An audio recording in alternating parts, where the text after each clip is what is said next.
Texas Football on YouTube and on digital, OnTexasFootball.com. They're gearing up for football season in a big way as well over there. Bobby, how are you? Good, Aaron. How you and Noah doing this morning? Good, man. 23 days out and chomping at the bit. I know your crew there at On Texas is covering it at a high level.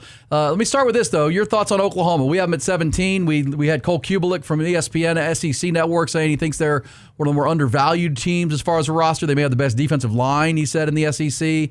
But, the schedule is brutal. What's your overview of the Sooners? I agree with Cole about their defensive line. I'm intrigued to see if they have the depth maybe that can last the whole year. But really it's the offensive line that comes into question for me when I think about OU, that and the new offense that Ben Arbuckle is bringing. Their defensive line was not bad at all last year, guys. They had a good defense. Their offense was atrocious overall. And so it's really not the defense that I look at it in Oklahoma in question. It's whether or not the addition of a new offensive coordinator and a new quarterback and new pieces in the run game and at receiver can kind of connect to all the dots for them and make something happen. But I think they're good on defense. I thought they were good on defense last year, even when Texas played them. So it's about the other side of the ball for me in OU. Yeah, no question about that. And they will be tough, but 7 games against top 18 teams in the country, and the coaches' poll is a tough one. That doesn't include Auburn and Missouri. Bobby, what are we hearing? I talked last hour about some of the guys that you're seeing and hearing as far as having good camps so far. A guy like Manny Muhammad, who's a preseason All-SEC. Michael Taft, Anthony Hill. Who are the guys that you're hearing? Offensive linemen. Who are you hearing are having good, solid camps that maybe there aren't the star players? No, that's a good question. I think that everybody's going to point to guys like Muhammad and Anthony Hill. Michael Taft was wearing a green jersey on Tuesday. But the thing that's happening a lot, in my opinion, right now, Erin and Noah, is they're guys that are trying to gel as a team. So while I would look at an Emmett Mosley and a Parker Livingstone as young guys or guys that are new to the team, they're kind of stepping up. The one guy on offense that has become extraordinarily reliable, in my opinion, and a leader is DeAndre Moore. I think of all the players on the team that you probably wouldn't categorize as that guy, next guy stepping up, I think he's the one that's the first one to practice every day. I think he's the one that looks the sharpest in the drills at receiver. Of all the guys that are stepping up, quote unquote, I would say him. And then on defense, I think it may be Derek Williams, who's back from injury. Wow. Young man out of New Iberia, Louisiana, has had a really good fall camp thus far and looks the part. You got to remember, he was ahead of both Jelani McDonald and Andrew Makuba last year. He started ahead of those guys until his injury. And so I'm a big believer in Derek Williams, and I've heard he's had a good fall camp.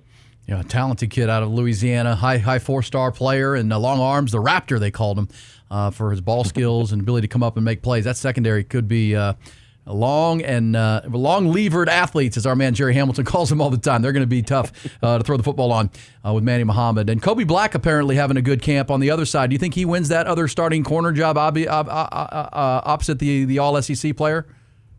Not right now, I don't. I think Jalen Gilbo is ahead of him. Okay.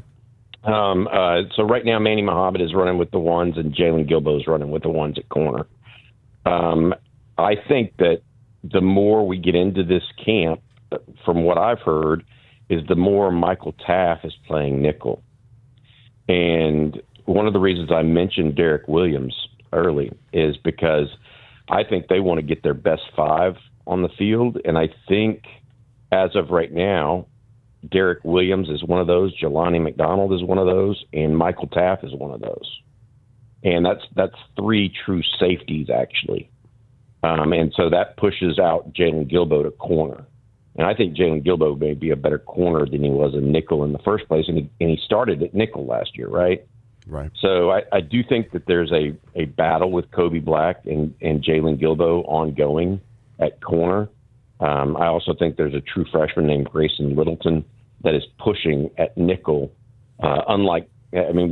didn't expect it because he wasn't this ultra highly recruited guy. I mean, he was highly recruited. Everybody Texas goes after these days is, but he wasn't like a top 25 player or something or a 5-star.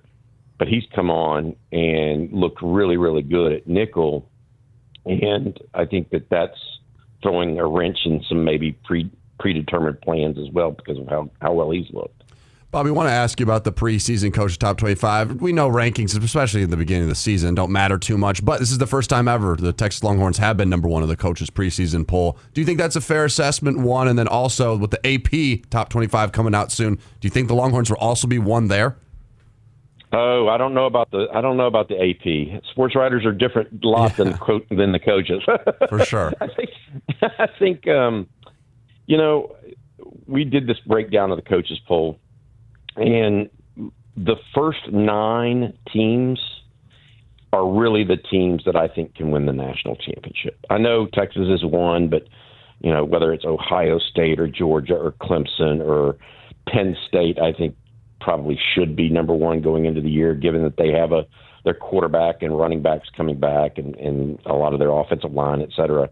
But you look at all of that, and I think that there are about 9 teams that the coaches voted, and there is a distinct separation in number of votes between number 9 and number 10. And I think that I've heard multiple people feel that way, and I do think that Texas is one of those. But they're not the only one, and Texas will play a couple of those guys this year. Bobby Burton is with us on Texas Football. Get yourself signed up and subscribe there at the YouTube channel. I'll be hosting again. I'm excited to do it for the 3rd year in a row. The watch along, the in-game watch, where we watch the game with you, like the Manning cast, and have Bobby and Jerry and Rod Babers and all the experts come through for a quarter or so, and we talk about the game as it's happening. It is really a lot of fun, and it's taken off, so we're excited to do that again this year. Once the game kicks off, flip it over while you're watching the game on your other device and watch the YouTube channel on Texas Football. Hey, Bobby, the quarterback battle seems like it's a real one, right? Behind Archman. Archman's the quarterback. This will be the first year I can remember, or a very few years, where the fan base is not rooting for the backup quarterback at some point. But who is that backup quarterback going to be? That is the $1 million question right now. Seriously. Trey Owens has looked good in spots. Very good. He's, I wrote an article this morning for On Texas Football, and Aaron, the term I used was he's very toolsy. Like, he has a big arm. He's tall. He sees things down the field. He's willing to really try to rifle it in there. The guy he's truly competing with for the backup role is Matthew Caldwell, the transfer from Troy that Texas took late in the portal. He started, I think, the last 5 games from at Troy this year and had a pretty good year.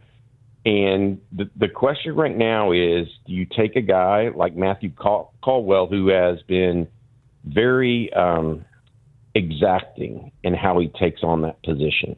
He's quick with his feet. He gets to the handoff pocket quickly. He gets out on rollouts better. Those sorts of things versus this guy that has this big arm and Trey Owens. Through the first week of practice, I think that it's fair to say, from what I've heard, that Caldwell has protected the ball better than Owens, but Owens has also had some better throws. So it's going to be interesting to see how Caldwell versus Owens pans out. They have their first scrimmage on Saturday.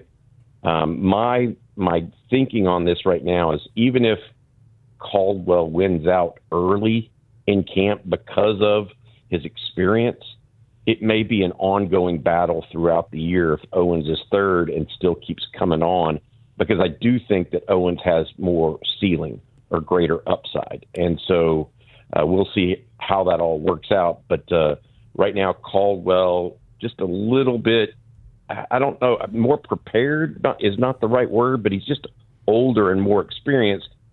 And if they go up to Ohio State and are looking at 100,000 people in the stands, you're going to want somebody that's been behind center before in a real game. And I think Caldwell gives them that. It's a great point. And then we know after that game, win or lose, you've got 3 games where both of those guys should get to play quite a bit potentially.